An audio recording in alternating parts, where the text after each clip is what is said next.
मंगलम भगवान वीरो मंगलम गौतमो गणी मंगलम कुंद कुंदार्यो जैन धर्मोस्तु मंगलम सर्वमंगल मांगल्यम सर्वकल्याणकारकम प्रधानम सर्वधर्माणां जैनम जयतु शासनम। मैं नमो तीर्थनायक को, नमो ओंकार वाणी को, नमो उन कुंद प्रभु को जिन्होंने ओंकार धारण की। अहो उपकार जिनवर का, कुंद का दिव्य वाणी का, जिन कुंद ध्वनि दाता उन कहान स्वामी का। नमियूण जिणम वीरम अनंत वर्णान दंसन सहावम भोक्षामिणियम सारम केवली शुद्ध केवली भणिरम। अपना नियम सार जी के स्वाध्याय के क्रम में शुद्ध उपयोग अधिकार की गाथा वो 166, उसके उपरांत कलश 282 उसका अपन ने कल प्रारंभ किया था, वो चलेगी आज। अभी जो गुरुदेव श्री का व्याख्यान चल रहा था इसमें 200 नंबर कलश से जो अधिकार आया है, 200 नंबर कलश से नास्ति सर्वोपि संबंध, यानी कि जीव द्रव्य का अन्य किसी द्रव्य के साथ कोई संबंध नहीं है। एक ये सिद्धांत वहाँ प्रतिपादित किया। फिर 201 कलश में ये कहा कि एक द्रव्य के दूसरे द्रव्य के साथ किसी भी प्रकार के संबंध का सर्वथा निषेध किया गया है। इसलिए उनमें कर्ता कर्म संबंध होए ऐसा कैसे भी घटित नहीं होता। क्यों कि कर्ता किसे कहना कि जो कार्य में यानी कर्म में पर्याय में या जिसे कार्य कहा उस कार्य भाव में पसरे व्यापक हुए वो करता है, और व्यापक नहीं है वो करता नहीं। जैसे कि घड़े का कर्ता मिट्टी है, कुम्हार नहीं। आती है ना चर्चा, इस दृष्टांत की चर्चा भी इस परमागम में आई है। तो यदि घड़े का कर्ता कुम्हार मानो तो कुम्हार को घड़े में पसरना चाहिए, तो कुम्हार तो पसरता नहीं घड़े में, तो उससे क्या निर्णय निकलता है कि घड़े का कर्ता कौन? मिट्टी। रोटी का कर्ता कौन? के आटा, है ना, बराबर होती ना बात। तो यहाँ उस न्याय को सामने रखना, और 2 कलश में ये बात स्पष्ट रीति से कही कि एक द्रव्य का दूसरे द्रव्य से कोई संबंध नहीं। जब संबंध ही नहीं तो उसमें कर्ता कर्मपना किसी भी रूप में घटित नहीं होता। तो आज जो 202 कलश चला, 201 के बाद 202 कल भी चली थी चर्चा, उसमें ये बात कही कि ये जो जीव के परिणति में होता हुआ राग या कि भाव कर्म है, उसका कर्ता किसी भी रूप में पुद्गल कर्म नहीं है। क्यों कि ये तो सिद्धांत आ चुका है कि एक द्रव्य का दूसरे द्रव्य से कोई संबंध नहीं। तो फिर ये रागादि भाव कर्म का कर्ता है कौन? कि जीव स्वयं ही अपने अज्ञान भाव से रागादि का करता है। ये बात इस कलश में चली। देखो ये अपन देख लेते हैं 503 पेज पे। देखो गुरुदेव श्री ने ये बात भी ली थी कि जैसे आचार्य ने लिखा है कि 2 होकर के राग होता है, वो तो वहाँ निमित्त का ज्ञान कराया। यानी एक उसमें क्या कहना है कि आत्मा स्वभाव से राग आदि का करता नहीं, स्वभाव से, लेकिन आत्मा की परिणति में जो राग आदि उत्पन्न होते हैं उनका कर्ता आत्मा ही है। लेकिन ऐसे कैसे हो गया कि आत्मा का स्वभाव है नहीं राग आदि करने का और परिणति में राग आदि उत्पन्न हो गए? तो कैसे हो गया कि ये आत्मा ने अपने अकर्ता स्वभाव का लक्ष्य न किया और परद्रव्यों के लक्ष्य में पड़ गया, तो परद्रव्य को एक खाते में डाल दिया, निमित्त कर्म। तो कर्म का लक्ष्य करता है तो विकार होता है। तो यहाँ पर अर्थ क्या निकल के आया कि वहाँ निमित्तपना कर्म का है तो विकार हुआ। इतनी बात बताने को कहा कि अकेले से विकार नहीं होता, दो होए तो विकार होता है। इतनी बात वहाँ बताना थी। समझ में आई निर्देश भाई? बात समझ में आई ना? अभी देखो अपन इस 202 का भावार्थ देखते हैं थोड़ा सा, 503 पेज पे। इसमें पंडित जी साहेब फरमाते हैं इसका भावार्थ कहते हुए कि वस्तु के स्वरूप के नियम को नहीं जानता होने से, वस्तु के स्वरूप का नियम क्या है कि वो दो कलश में आ गया, 200 में और 201 में, नास्ति सर्वो अपि संबंधा, है ना। तो जब किसी के जीव द्रव्य का किसी अन्य द्रव्य के साथ कोई संबंध नहीं तो कर्ता कर्म भाव की वहाँ घटित नहीं होता। और एक द्रव्य के दूसरे द्रव्य के साथ सर्व संबंधों की सर्वथा नास्ति है, सर्वथा निषेधने में आया है, क्योंकि निषेध है ही, तो उनमें भी कर्ता कर्म भाव किसी रूप में घटित नहीं होता। ऐसा जो वस्तु के स्वरूप का नियम, ये वस्तु का स्वरूप का नियम है। अपन यहाँ मान लो जितने लोग बैठे हैं, एक बेंच पे दो लोग बैठे हैं, तो दो भिन्न भिन्न होकर बैठे हैं कि एक होकर बैठे हैं? तो दो भिन्न भिन्न कैसे हैं? इसलिए हैं कि इनका इनसे कोई संबंध नहीं, संबंध नहीं। तो कहा नहीं साहब मित्रता का संबंध है, साधर्मी बने का संबंध है, तो ये सारा संबंध संबंध है नहीं, उसे कहने का संबंध है।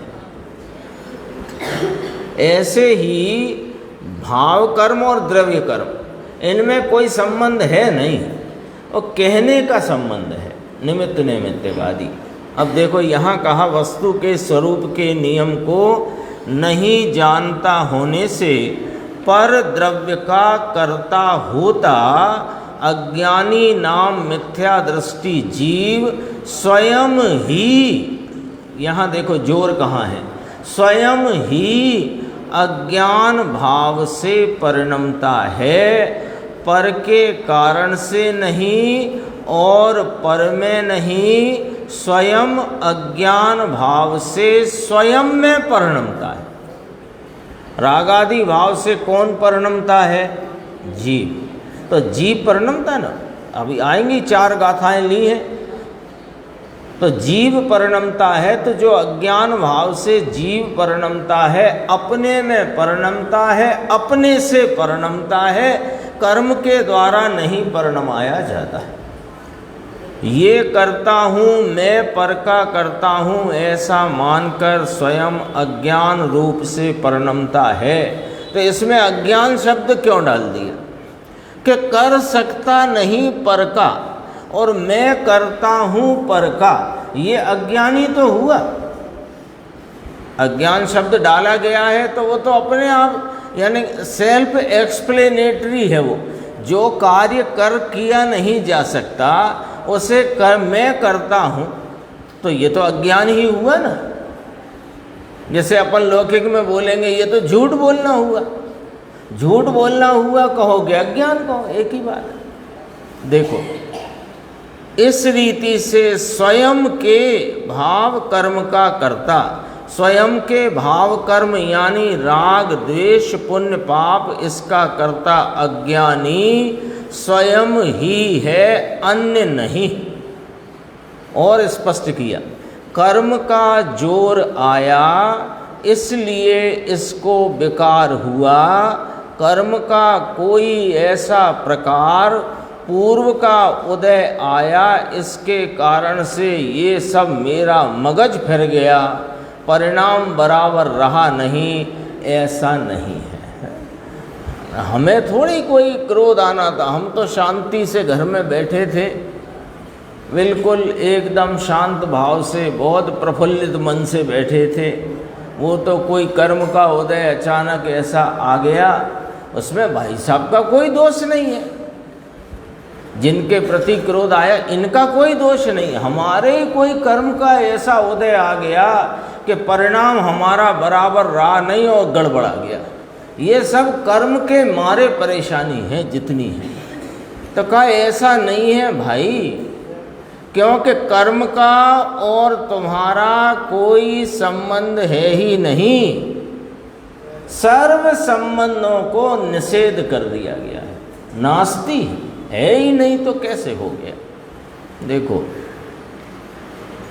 इस काल में, किस काल में उधर कर्म का उदय आया होएगा, उस ही काल में अपने अज्ञान से विकार भाव को स्वयं करके स्वयं करता होता है, किंतु पर का करता तो है ही नहीं। अज्ञानी अपने भाव के अज्ञान को करे, किंतु अज्ञानी भी परद्रव्य का तो कुछ करे ही नहीं, कर सकता ही नहीं। देखो फिर एक प्रश्न आया इसमें, अगला पेज है 504, कि ज्ञानी तो साहिब राग का ज्ञाता है, करता नहीं, और आप कहते हो कि आत्मा जीव स्वयं राग को करे, भाव कर्म को करे।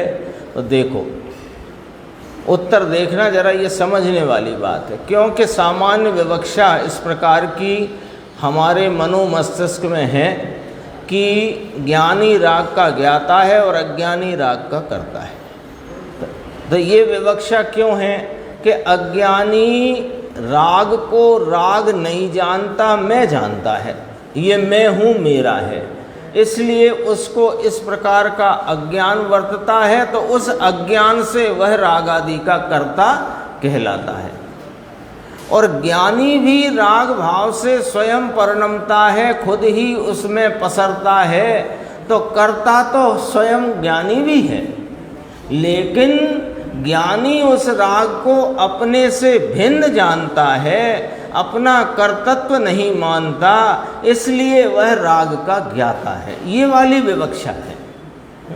इसका मतलब ये नहीं हुआ कि ज्ञानी राग करे ही नहीं, अथवा ज्ञानी की परिणति में जो राग है वो तो कोई दूसरा करे और अज्ञानी की परिणति के राग को अज्ञानी करे, ऐसा भी कोई अन्याय नहीं है, है ना। ये पॉइंट आता ना, इस पॉइंट को अच्छे से समझना कि ये पॉइंट आता है कि ज्ञानी के राग से एकत्व टूट जाने से, एकत्व छूट जाने से यह कथन निर्दोषतया किया जाता है कि ज्ञानी राग का ज्ञाता है और अज्ञानी राग का करता है। यही तो चलता है। तो इसी को और थोड़ा फैलाते हैं, ज्ञानी रागादि का कर्ता नहीं अपितु ज्ञाता है और अज्ञानी राग का करता है। तो ये विवक्षा कैसे हुई? तो ये विवक्षा तो इस दृष्टिकोण से है कि ज्ञानी ने राग में से एकत्व कर्तृत्व को छोड़ दिया है और अपने ज्ञाता स्वभाव से एकत्व को जोड़ लिया, नाम एकत्व कर लिया है। इस अपेक्षा अब इसमें कोई ऐसा अर्थ निकाले उसको समझना है। वो कथन तो बराबर है, वो उसकी विवक्षा बराबर है, उसकी अपेक्षा बराबर है, लेकिन कोई इस प्रकार का गलत अर्थ निकाले कि देखो साहब ज्ञानी तो राग करे तो भी ज्ञाता है, तो ज्ञानी राग करता हुआ भी ज्ञाता रहता है, तो वो तो ज्ञाता अपने ज्ञान स्वभाव की दृष्टि से रहता है। तो कोई ऐसा अर्थ निकालता है कि ज्ञानी के राग होता है उसका कर्ता कोई और है और अज्ञानी का राग होता है उसका कर्ता अज्ञानी है। ये अर्थ नहीं चलेगा।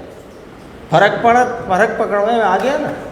ज्ञानी राग का ज्ञाता है, अज्ञानी राग का कर्ता है, ठीक है। वो ज्ञानी राग का ज्ञाता हुआ किस प्रकार कि अपने ज्ञान स्वभाव से एकत्व और राग से एकत्व तोड़ देने के कारण।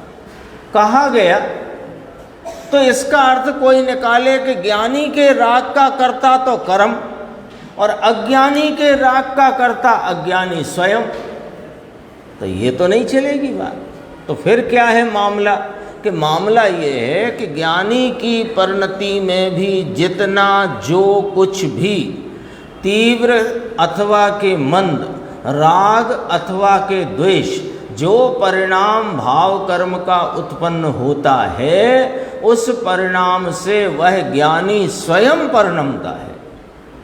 कर्म के उदय से नहीं होता, कर्म से नहीं होता। तो ज्ञानी फिर राग का करता है कि हाँ, परिणमित होने की अपेक्षा से 100% करता है, और दृष्टि राग से भिन्न हो जाने से, अपने चैतन्य परमात्मा में दृष्टि लग जाने से वह राग का स्वामी नहीं होता, इसलिए होते हुए राग का कर्ता ना होकर ज्ञाता रहता है।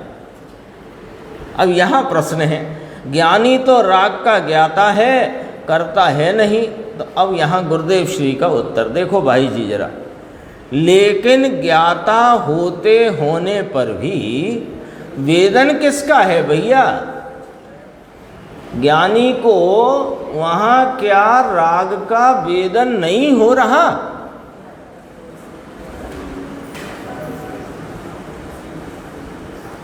किसका वेदन है? वहाँ जितना स्वरूप से आलम्बन है, स्वरूप का आलम्बन है, उतना तो अतीन्द्रिय आनंद के वेदन की वीतराग आनंदमयी परिणति है। लेकिन जितना वहाँ पर राग में स्वयं परिणमित हुआ है, उतना वहाँ वेदन दुख का, राग का, मलिनता का है कि नहीं? तो है। अरे तो फिर ज्ञाता कैसे हुआ? अरे ज्ञाता तो इस अपेक्षा से है कि अपना नहीं जानता, अपने में नहीं मिलाता। वेदन है ना, देखो दो प्रश्नवाचक लगे, गुजराती पढ़ते हैं, थोड़ा मीठी लगेगी, अर्थ तो सब सामने ही है। पण ज्ञाता छता वेदन कोनु छे? वेदन छे ने? अरे ये तो वेदन की अपेक्षा जब निकाल देनी होए, वेदन की यानी परिणति में जो राग का वेदन है, वो वेदन मेरे स्वरूप का नहीं, मेरा नहीं, ऐसा करके निकाल देना होए तो कहेंगे कि ज्ञानी राग का कर्ता भी नहीं और ज्ञानी राग का भोक्ता भी नहीं। यदि ज्ञानी राग का भोक्ता प्रारंभ से ही मोक्ष मार्ग में प्रवेश करते ही पूर्ण भोक्ता हो गया, तो फिर केवल ज्ञानी और इसमें क्या फर्क रह गया? सोचो जरा। सम्यक दृष्टि पर के भाव का आ गया ना, कर्म कर्ता और भोक्तापने का अभाव है, ये आ गया। ये दृष्टि की मुख्यता से बात करी है। लेकिन पर्याय पर्याय दीठ की बात जब चलती है, ये क्या अर्थ है?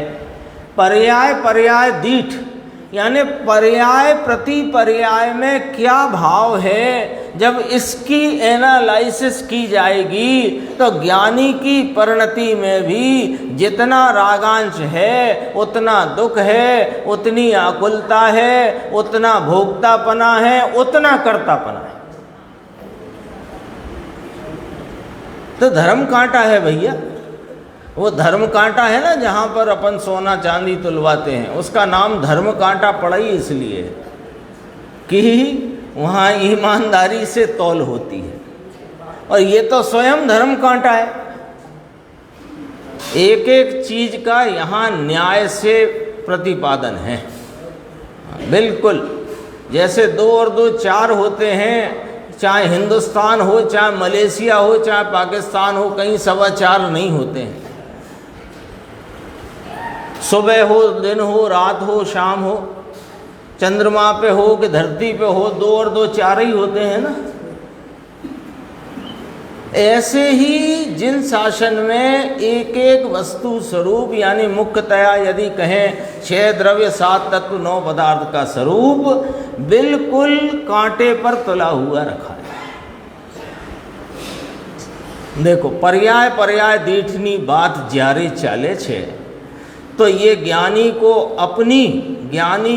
अपनी उस समय की वह पर्याय अपने विपरीत पुरुषार्थ से होती है। 202 नंबर का कलश जब प्रारंभ हुआ तो उसमें पहली पंक्ति ये थी कि अज्ञान के कारण इसका जो पुरुषार्थ है यानी इसका जो तेज है वो अज्ञान में डूब गया है। यहाँ से शुरू हुई थी पंक्ति जो पहली थी। एक तरफ कहना कि ज्ञानी आश्रव से बंध से रहित है, दूसरी तरफ कहना कि अभी 10वें गुणस्थान तक आश्रव है, 6 कर्म आते हैं, क्या होए पूरा रास्ता बदल गया है, फेर फार हो गई। यानी क्या फेर फार हो गई कि ज्ञानी को बंध है कि नहीं है तो किस रीति से है, क्या है, कब तक है, नहीं है कहा वो किस अपेक्षा से, इस पर तो कोई विचार करने की जरूरत ही नहीं है। ये करो ये करो ये करो, आज फलानी मिति फलानी तिथि, ये होना चाहिए वो होना चाहिए, बस है ना। इसका नाम है फेर फार हो गया। आगे जो 4 गाथाएं हैं उसकी चर्चा यद्यपि आज प्रारंभ हो गई है और कल भावार्थ भी उसका आएगा, संक्षेप में अपन उसकी बात बताते हैं। देखो इसमें 4 गाथाओं में ये कहा, यदि मिथ्यात्व की प्रकृति नाम पुद्गल कर्म, यदि जीव के मिथ्यात्व को करता है तो फिर तेरा मिथ्यात्व तो अचेतन का किया है तो तेरे को अचेतनता का प्रसंग आएगा। ये न्याय का अधिकार है। 4 गाथाएं समझ रहे हैं ना निर्देश भाई। यदि कर्म वो मिथ्यात्व की कर्म प्रकृति नाम पुद्गल कर्म यदि जीव के परिणाम में मिथ्यात्व को करे तो फिर वह तो अचेतन ठहरा, तो जीव अचेतन हो जाएगा। फिर कहा यदि जीव पुद्गल द्रव्य के मिथ्यात्व प्रकृति को करे तो फिर वो पुद्गल द्रव्य मिथ्यात्व ही ठहरेगा, जीव तो नहीं।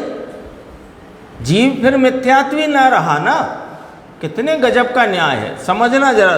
फिर विस्तार कल आएगा इसका, अपन अभी उसका थोड़ा सिरा पकड़ते हैं जो चर्चा चली कि यदि मिथ्या 2 चीज़ें हैं जिनका निमित्त नैमित्तिक रूप से आगम में कथन है कि मिथ्यात्व कर्म पुद्गल और जीव की परिणति में एक एक समय उत्पन्न होता मिथ्यात्व का भाव, ये 2 चीज़ें हैं। अब इसमें अपन विचार करते हैं। जीव की परिणति में उपजता विनष्टा जो मिथ्यात्व का भाव है, यदि उसको पुद्गल कर्म कर रहा है तो फिर वो पुद्गल कर्म पसरना चाहिए इसमें, तो फिर तो जीव ही अचेतन हुआ। जीव के मिथ्यात्व को पुद्गल ने किया तो पुद्गल पसर गया।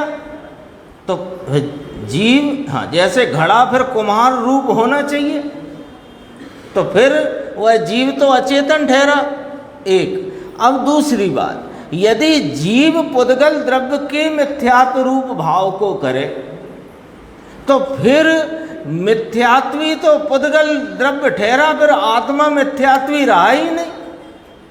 फिर आत्मा के मिथ्यात्व का क्या काम, फिर संसार क्या, फिर 4 गति का परिभ्रमण क्या, फिर परिणति में दुख क्या। तीसरी बात, यदि दोनों मिलकर मिथ्यात्व को करते हैं, जीव और पुद्गल कर्म दोनों मिलकर यदि मिथ्यात्व को करते हैं तो फिर उसका फल दोनों भोगे, एक क्यों भोगे? दोनों भोगे तो जड़ तो कुछ भोगता नहीं। लगाओ उसमें 2-3 हथौड़े, कितना दर्द होएगा इसको। भोगने का पॉइंट समझना है।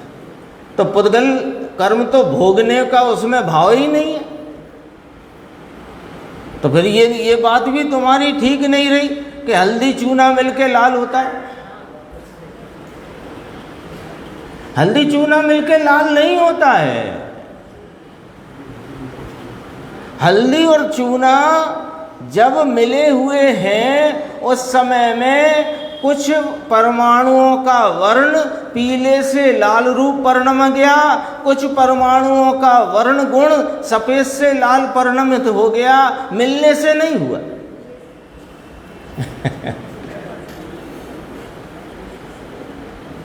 ये उदाहरण देते हैं, हल्दी चूना मिलके लाल होता है ना, ऐसे जीव और पुद्गल मिलकर के मिथ्यात्व करते हैं। तो यहाँ आचार्य कुंद भगवान कहते हैं यदि दोनों मिलकर के करते हैं तो दोनों भोगते क्यों नहीं हैं?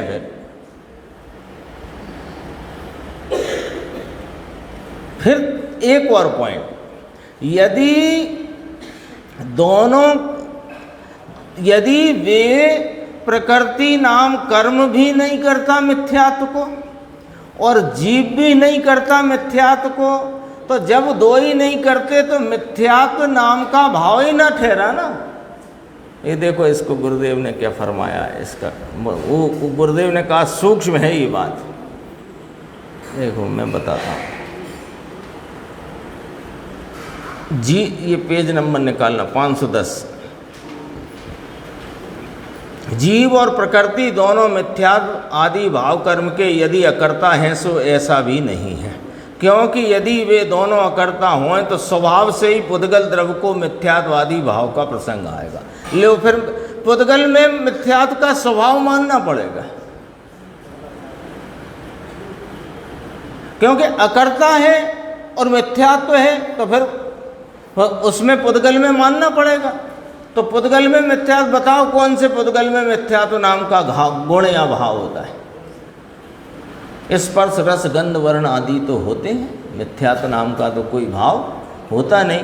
इसमें गुरुदेव ने कहा इसी पैरा के एकदम नीचे देखना, यहाँ विकारी जीव का निमित्त ना हो तो मिथ्यात्व की प्रकृति का परिणम ना इसको जड़ में कहाँ से होए। जीव यदि विकारी पने बिल्कुल ही नहीं होए और प्रकृति अकेली कर्म मिथ्यात्व रूप से होए तो जड़ को मिथ्यात्व हुआ, आत्मा को कुछ ना हुआ। बात झीणी है थोड़ी, अब इसकी चर्चा और कल भी चलेगी अपन, तब भी इस पर से जो मुख्य बिंदु आएंगे उन्हें अपन देखेंगे। और अपना अभी 282 नंबर का कलश है, कारण कार्य नियम, पेज नंबर 156। पुस्तक दे देना भाई, हाँ ठीक, टीटू भाई ने दे दी। देखो अपन ने कलश कल पढ़ लिया था, श्लोकार दोबारा पढ़ के और इसके फुटनोट की अपन चर्चा करते हैं। देखो निश्चय से, एक ब्रैकेट में लिखा है ना, निश्चय से आत्मा सहज परमात्मा को देखता है। ये चर्चा पिछली कुछ गाथाओं से चली आई है कि स्वपर प्रकाशक स्वभाव वाला आत्मा निश्चय से स्वयं प्रकाशक है और पर प्रकाशक कहना ये व्यवहार है। ये वाली चर्चा अपनी चली आई, तो उसमें केवली भगवान के संदर्भ से 166 नंबर गाथा में ये बात कही कि केवली भगवान यद्यपि कि श्लोकालोक के समस्त द्रव्य गुण पर्यायों को अपने ज्ञान में युगपत प्रत्यक्ष जानते हैं, तो भी वास्तव में वे तो अपनी आत्मा को ही यानी स्वयं स्वरूप में ही लीन रहते हैं। तो निश्चय से तो वे अपने में ही लीन है, अपने को ही जानते परिणमते हैं। ये वाली बात आई थी। अब देखो, निश्चय से आत्मा सहज परमात्मा को देखता है कि जो परमात्मा एक है, परमात्मा एक है, विशुद्ध है। एक है माने इसमें कोई भी दोपना नहीं, मिलावट नहीं, कुछ नहीं, विशुद्ध है। विशुद्ध नाम परिपूर्ण शुद्ध है। निज अंतः शुद्धि का रहठान नाम स्थान होने से केवल ज्ञान दर्शनादिक महिमा का धरने वाला है। अत्यंत धीर है यानी चपलताई है नहीं, और निज आत्मा में अत्यंत अविचल होने से उपयोग अपने स्वरूप में अत्यंत पने अविचल रूप से रहा है। तो वे सर्वदा अंतर्मग्न हैं। लो सर्वदा कहा, सर्वदा का अर्थ समझ गए निर्देश भाई? दो शब्द आते हैं, सर्वथा और सर्वदा। सर्वथा भाव सूचक है, सर्वदा काल सूचक है। सर्वदा माने सदैव, सदा ही, और सर्वथा माने पूर्ण रूपेण, है ना? ये सर्वदा शब्द है। तो सर्वदा अंतर्मग्न है, स्वभाव से महान लो। ये आत्मा जो केवल ज्ञान स्वरूप भाव से परिणमित है, वो कोई अलग से तो आत्मा है नहीं, यही आत्मा है। तो ऐसे स्वभाव से महान, और वो परिणमित हो गया है पूर्ण भाव में, तो उस भाव के को रखकर कहते हैं उस आत्मा में व्यवहार प्रपंच नहीं ही। अर्थात निश्चय से आत्मा में लोकालोक को देखने रूप व्यवहार विस्तार नहीं है। अब यहाँ क्या कह दिया कलश में कि निश्चय से तो वे सहज परमात्मा को देखते हैं और जानते हैं, और वास्तव में लोकालोक को देखने जानने रूप व्यवहार विस्तार उनको है ही नहीं। तो अब इसका कोई मतलब ऐसा समझ ले कि वे जानते ही नहीं लोकालोक को, ऐसा भी इसका अर्थ नहीं है। और वे लोकालोक को ही जानते हैं, ऐसा भी इसका अर्थ नहीं है। तो वो फुटनोट में अपन देखते हैं। देखो पंडित जी ने इसमें फुटनोट भरा है, पंडित हिम्मत भाई जी हुए हैं ना, जिन्होंने इन परमागमों का संस्कृत टीका से गुजराती अर्थ किया। तो यहाँ उन्हें गुरुदेव की व्याख्याएं भी साथ साथ चलती थी, और ये तर्जुमा पूछते थे ना, तो तर्जुमा माने ये अनुवाद भी साथ साथ चलता था। तो जहाँ आवश्यक लगता था तो वे वहाँ पर फुटनोट डाल करके उसका स्पष्टीकरण रखते हैं। देखो नीचे, यहाँ निश्चय व्यवहार संबंधी ऐसा समझना कि जिसमें स्वयं की ही अपेक्षा होती है वह निश्चय कथन है, और जिसमें पर की अपेक्षा आती है वह व्यवहार कथन है। अपन पढ़ चुके हैं, पराश्रितो व्यवहारा स्वाश्रितो निश्चय, वही की वही बात है दो। इसलिए अब ये दो सिद्धांत अपने सामने हैं मुकेश भाई, दो सिद्धांत, स्वयं आश्रितो निश्चय और पराश्रितो व्यवहार। यानी व्यवहार पर की अपेक्षा जिस कथन में आए वो व्यवहार कथन, और मात्र स्वयं की ही अपेक्षा होए वो निश्चय कथन। ये अपने सामने दो पैरामीटर या दो सिद्धांत यहाँ रखे हैं। अब अपन विचार करते हैं। देखो, केवली भगवान लोकालोक को और पर को जानते देखते हैं, ऐसा कहना वह व्यवहार कथन है, और केवली भगवान स्वयं आत्मा को जानते देखते हैं, ऐसा कहना वह निश्चय कथन है। ये कैसे हो गया कि देखो, लोकालोक पर है कि स्वयं है? पर है, तो जिस कथन में पर की अपेक्षा आए वो व्यवहार कथन है, और जिसमें स्वयं की ही अपेक्षा आए वह निश्चय कथन है। तो केवली भगवान स्वयं आत्मा को जानते देखते हैं, ये निश्चय बात है, ये कथन निश्चय का है। और केवली भगवान लोकालोक को देखते जानते हैं, इसमें पर की अपेक्षा आई तो ये व्यवहार हो गया। ये तो गाथाएं चल गई ना अपनी, पराश्रितो व्यवहारा स्वाश्रितो निश्चय, ये शुद्ध उपयोग अधिकार की ही। अब आगे बढ़ते हैं, देखो धीरे धीरे चलती बात। यहाँ व्यवहार कथन का वाच्यार्थ ऐसा न समझना कि जैसे छद्मस्त जीव लोकालोक को जानते देखते ही नहीं, ऐसे केवली भगवान लोकालोक को जानते देखते ही नहीं है, ऐसा न समझ लेना। यहाँ पर की अपेक्षा होने से लोकालोक को केवली भगवान जानते देखते हैं, ये बात व्यवहार कथन है। व्यवहार कथन का क्या अंतर्गत, क्या अंतर्मन होता है व्यवहार का अंतर मर्म, क्या अंतर्मर्म होता है कि है नहीं और कहना,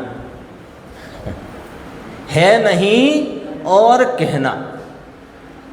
तो वे पर को जानते देखते, लोकालोक को जानते देखते हैं, ये व्यवहार कथन हुआ। तो खरेखर वे वास्तव में उसे जानते देखते नहीं हैं, वे तो स्वयं को जानते देखते परिणमते हैं। वह उस अपने स्वरूप की स्वच्छता के परिणमन में लोकालोक झलकता है, झलकता है। तो कोई ऐसा न समझ लेना कि व्यवहार से पर का प्रकाशकपना कहा या केवली भगवान लोकालोक को जानते हैं इसे व्यवहार कहा, तो छद्मस्त जैसा मत लगा लेना कि जैसे छद्मस्त नहीं जानता देखता लोकालोक को, ऐसे वे भी नहीं जानते देखते, ऐसा इसका अर्थ नहीं है। ठीक है ना। आगे देखो, छद्मस्त जीव के साथ सरखा मणिनी अपेक्षाए। तो सरखा मणि माने जीव, छद्मस्त जीव के साथ यदि तुलना करने जाओ तो केवली भगवान की, तो केवली भगवान लोकालोक को जानते देखते हैं, ये बराबर सत्य है, ये खरा सत्य है। ले अभी व्यवहार था, अब सत्य है। तो कहाँ से वे अपने स्वरूप में लीन रहते हैं, इधर से देखते हैं तो वे लोकालोक को जानते देखते नहीं, निजात्मा को ही जानते देखते हैं। अब तुम ऐसा कहने लग गए कि वे नहीं जानते लोकालोक को, हम भी नहीं जानते लोकालोक को, तो हम और केवली बराबर के नहीं। तुम अपनी उनसे बराबरी की यदि बात करते हो तो समझ लो कि वे लोकालोक को युगपद प्रत्यक्ष अपने ज्ञान में जानते हैं, देखते हैं, यह बात अटल सत्य है। फुटनोट में आ गई सब स्पष्टता। सत्य है, यथार्थ है, कारण कि वे त्रकाल संबंधी, तीन काल संबंधी सर्व द्रव्य गुण पर्यायों को यथा स्थित, अरे क्या शब्द डाला है देखो, तीन काल संबंधी सर्व द्रव्य गुण पर्यायों, पर्यायों को यथा स्थित, द्रव्यों को यथा स्थित, उनके गुणों को यथा स्थित और उनकी पर्यायों को यथा स्थित।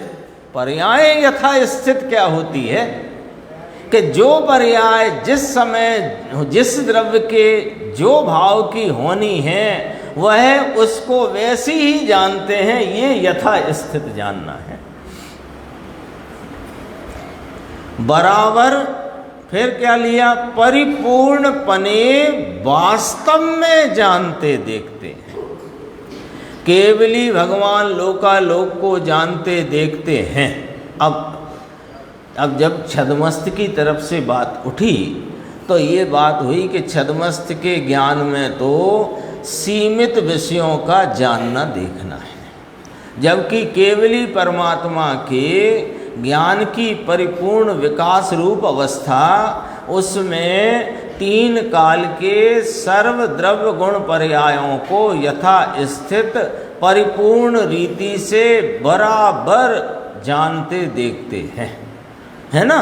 तो फिर इतनी बात कहकर अब फिर आगे निश्चय व्यवहार की बात उठाते हैं कि केवली भगवान लोकालोक को जानते देखते हैं, ऐसा कहने पर की अपेक्षा आती है कि नहीं आती, आप बताओ। लोकालोक को जानते देखते हैं, इसमें पर की अपेक्षा आई कि नहीं आई? पक्की बात है। तो आई तो व्यवहार हुआ कि नहीं हुआ? तो पर प्रकाशकपना व्यवहार में डाला तो फिर स्वपर प्रकाशक नहीं है कि यहाँ क्या भूल हो जाती है हमसे, वो भूल मिटा देना है। स्वपर प्रकाशक स्वभाव आत्मा का अपनी सामर्थ्य का एक रूप भाव है। स्वयं पर प्रकाशक पना एक रूपता का भाव है, इसमें दो रूपता खड़ी न करना। यहां से बात समझेंगे ना निर्देश भाई अपन, तो सारा मामला सुलझ जाएगा। स्वयं प्रकाशक पर प्रकाशक नहीं, स्वयं पर प्रकाशक स्वभाव एक रूप है, इसके दो रूप नहीं। अब यदि अपन इसको दो रूप कर दें तो फिर पॉइंट हो जाता है कि निश्चय से स्वयं को जानते हैं, व्यवहार से पर को जानते हैं।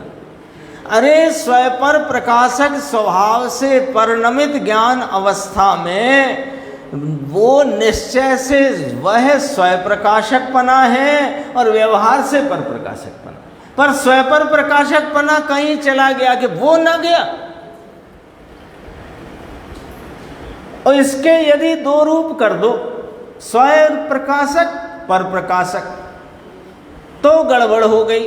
फिर क्या हो गया, स्वयं प्रकाशकपना इधर और पर प्रकाशकपना व्यवहार में चला गया। तो ये तो तुमने स्वभाव के टुकड़े कर दिए। शक्कर में मीठे पने का स्वभाव है, इसके दो हिस्से कर सकते हो। नमक के खारे पने के दो हिस्से करो। ये स्वयं पर प्रकाशक स्वभाव है, इसके हिस्से नहीं होते, स्वभाव ही स्वयं पर प्रकाशक। जैसे दर्पण में, अब दर्पण 4 दिन से चल रहा है, वो तब तक चलेगा जब तक बात चलेगी। वो दर्पण में स्वच्छता का स्वभाव वो कैसा है कि स्वच्छता को भी प्रकाशता हुआ और अपनी स्वच्छता में बिंबों को भी प्रकाशता हुआ एक रूप स्वभाव है कि दो रूप स्वभाव। तो खरेखर निश्चय से दर्पण अपनी स्वच्छता का प्रकाशक है। अब इसमें वे बिंब झलकते हैं, पर की अपेक्षा आ गई तो ये व्यवहार हो गया कि दर्पण बिंबों को झलकाता है, ये व्यवहार हो गया। ये यहाँ पर स्पष्टीकरण किया है। देखो, भगवान केवली भगवान लोकालोक को जानते देखते हैं, ऐसा कहते पर की अपेक्षा आती है इतना ही सूचित करने के लिए, तथा केवली भगवान जैसे स्वयं को तद्रूप होकर निज सुख के संवेदन सहित जानते देखते हैं, वैसे वे केवली भगवान लोकालोक को यानी कि पर को तद्रूप होकर के पर के सुख दुख आदि के संवेदन सहित जानते नहीं, देखते नहीं।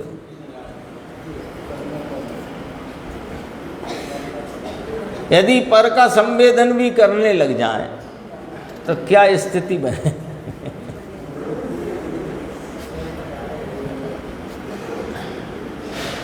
परंतु पर से अत्यंत भिन्न रह करके पर के सुख दुख आदि का संवेदन किए बिना जानते देखते हैं, इतना ही सूचित करने के लिए उनके लोकालोक को जानने के भाव को व्यवहार कहा गया है। ये अपनी फुटनोट की चर्चा हुई, इसमें गुरुदेव का जो अर्थ है श्लोक का, उसकी चर्चा अपन आगे की स्वाध्याय में।